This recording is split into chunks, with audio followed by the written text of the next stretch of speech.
दोस्तों नमस्ते, मैं सुशील कुलकर्णी। आप देख रहे हैं एनालाइजर न्यूज हिंदी। दोस्तों, एक सवाल मन में हमेशा आ रहा है। महाराष्ट्र में इतनी बड़ी घटनाएं हो रही है, इतने बड़े विवाद चल रहे हैं, यहां तक कि महाराष्ट्र के डिप्टी सीएम देवेंद्र फडणवीस का इस्तीफा भी मांगा जा रहा है।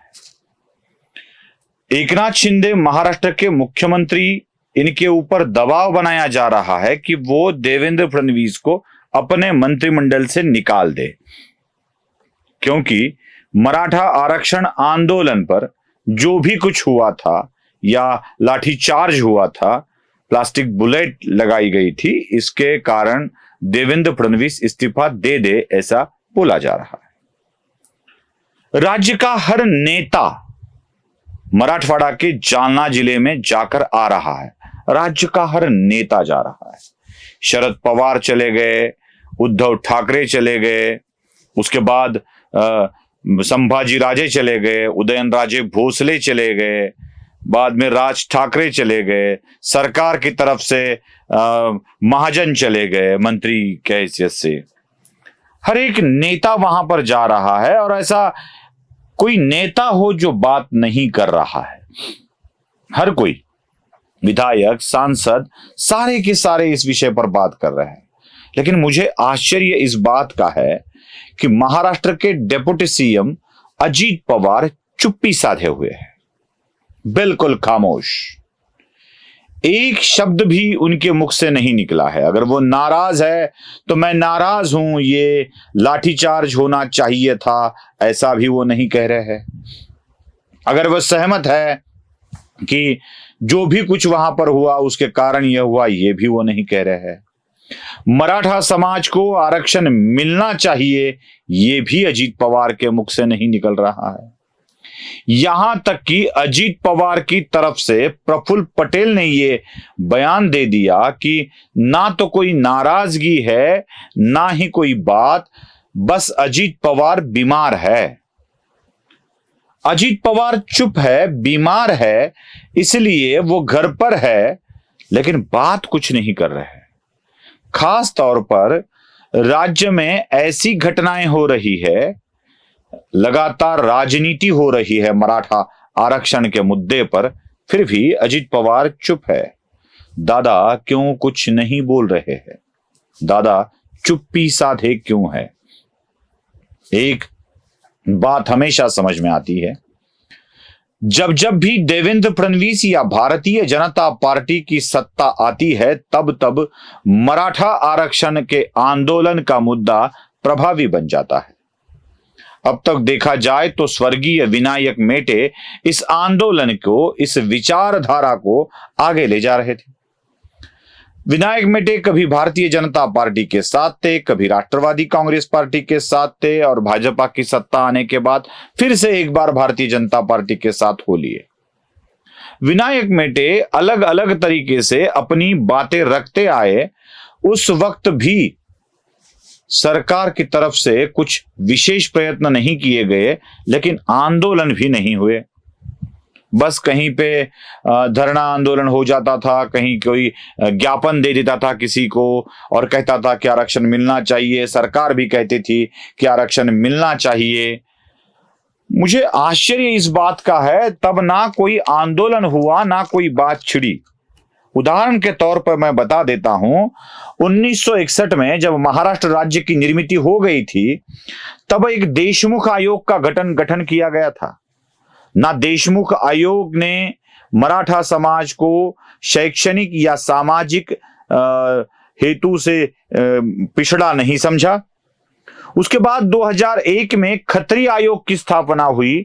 उस आयोग ने भी मराठा के समाज के पिछड़ेपन को दर्शाया नहीं, कहा भी नहीं कि मराठा समाज पिछड़ा है। उसके बाद 2008 में बापट आयोग आया और उस बापट कमीशन ने भी मराठा समाज के पिछड़ेपन को अधोरेखित नहीं किया। जब 1961 से लेकर 2008 तक तीन आयोग आते थे, तब कोई भी आंदोलन छेड़ा नहीं जाता था। लेकिन जैसे ही देवेंद्र फडणवीस महाराष्ट्र के मुख्यमंत्री बने, आंदोलन की गति इतनी तीव्र हो गई कि कुछ सालों में ही लगभग 60 रैलियां निकाली गई। लेकिन इसमें कभी एक खुशी की और गर्व की बात है, मराठा समाज को जिसका श्रेय देना चाहिए वो ये थी कि इस रैलियों को कभी भी हिंसक होने नहीं दिया। देवेंद्र फडणवीस पर जहरीले शब्दों में वार किए गए, सब कुछ किया गया, उनकी बीवी तक तो बीच में लाया गया, लेकिन आंदोलन छिड़े 2014 से लेके 19 में। 19 के बाद 2022 तक मराठा समाज की तरफ से आरक्षण की मांग को लेकर एक भी आंदोलन नहीं हुआ, एक भी आंदोलन नहीं हुआ। हालांकि इसी वक्त सुप्रीम कोर्ट ने गायकवाड़ कमीशन की रिपोर्ट को पूरी तरह से बर्खास्त कर आरक्षण को स्थगिति दे दी थी। अब देखिए 2019 से लेकर 2022 तक लॉ की दृष्टि से या सुप्रीम कोर्ट की दृष्टि से आरक्षण निकल जाता है, फिर भी कोई आंदोलन नहीं होता है। लेकिन जैसे ही देवेंद्र फडणवीस डिप्टी सीएम बन जाते हैं, उसी वक्त यह आंदोलन छिड़ जाता है। समझ में आ जाता है इसका पॉलिटिकल गेम। और जब यह पॉलिटिकल गेम चल रहा है तो राज्य के प्रमुख एकनाथ शिंदे, जो खुद मराठा है, वो इस विषय में सामने आकर मराठा आरक्षण दिलवाने की बात करते हैं।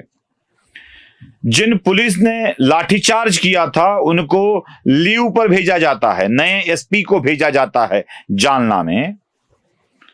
एकनाथ शिंदे कुछ तो हरकत करते हैं, लेकिन अजीत पवार चुप क्यों है? क्या सच में बीमार है इसलिए चुप है? क्या उनकी बीमारी का कारण यही है मराठा आरक्षण का आंदोलन? सवाल तो मन में आता ही है। एनसीपी की तरफ से जो भी कोई आरोप लगाए जा रहे हैं वो अकेले देवेंद्र फडणवीस पर लगाए जा रहे हैं। याद है ना, अकेला फडणवीस क्या करेगा? अकेले देवेंद्र फडणवीस पर आरोप लगाए जा रहे हैं और बाकी किसी भी नेता को इसमें बीच में नहीं लाया जा रहा। देवेंद्र फडणवीस को लेकर ब्राह्मण है, अनाजी पंथ है, ये ऐसा ही करेंगे, उन्होंने ही आरक्षण को झुटला दिया था, ऐसी कई बातें बताई जा रही है। लेकिन अजीत पवार पर एक उंगली भी उठती नजर नहीं आ रही है। ये क्या मामला है?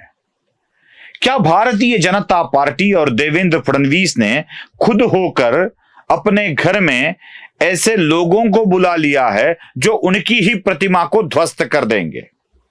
बस एक ही सवाल मेरे मन में है, अजीत पवार चुप क्यों है? मराठा समाज के प्रतिनिधि के रूप में, सरकार के प्रतिनिधि के रूप में भी डिप्टी सीएम बने अजीत पवार मराठा आरक्षण हेतु आंदोलन करने वाले लोगों के पास जाकर कुछ ना कुछ तो बातें कर सकते थे, लेकिन अजीत पवार नहीं गए। प्रफुल्ल पटेल की ओर से बीमारी का कारण दिया जा रहा है और अजीत पवार भी इस विषय में न ट्वीट कर रहे हैं, न प्रेस के सामने जा रहे हैं, न अपना पक्ष रख रहे हैं, कुछ भी तो नहीं कर रहे हैं। आखिर क्यों चुप है अजीत पवार? यही एक सवाल है। क्या सारा का सारा रोष, सारा का सारा द्वेष या जो भी गुस्सा है वो सिर्फ देवेंद्र फडणवीस को ही इसका सामना करना पड़ेगा क्या? यही एक सवाल सबके मन में आ रहा है।